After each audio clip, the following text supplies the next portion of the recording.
If you have issues with lack and scarcity, you're going to want to stick around for this story of what my client's higher self told her about that same issue. My name is Tracy, and I do a type of hypnosis where I speak to my client's higher self after we look at a past life and after we look at what they do in between lives.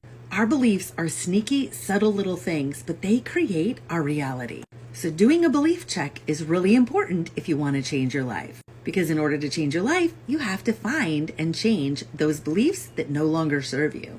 So getting right into this, so you can learn from my client's higher self, I asked if she had a scarcity and lack belief, and her higher self said yes.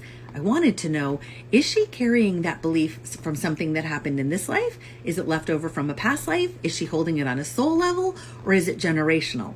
Her higher self said she's holding it on all 4 levels. So I asked, is she ready to release that belief, allow you to pull it, send it to Creator's light, and replace it instead with Creator's definition of abundance and also with unconditional love and light? And reading off the notes on my screen, her higher self said yes, it served her up to this point, but she's ready to release it now. She was not ready until a couple of days ago.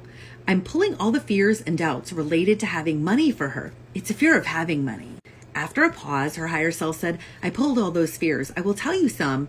I pulled them up and I filled her with the feeling of Christmas morning.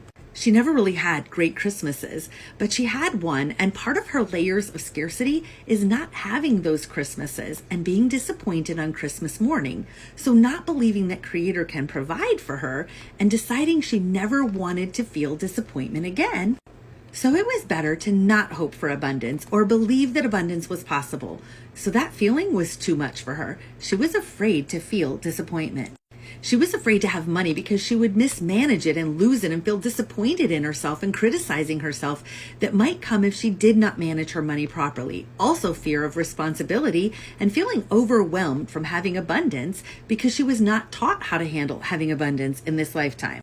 Part of this also comes from a lifetime of being a thief in a past life. People will view her as a thief, that she did something bad in order to get money. She also has a fear of taking money from people who don't have money, selling things to people that may not be able to afford it. And that comes down to her control issues and having a savior complex, which we removed. So there's lots of layers mixed into this for her. We removed the layers. There's many more we can go into, too many to name. I filled her with the feeling of Christmas morning where she gets what she wants and that excitement.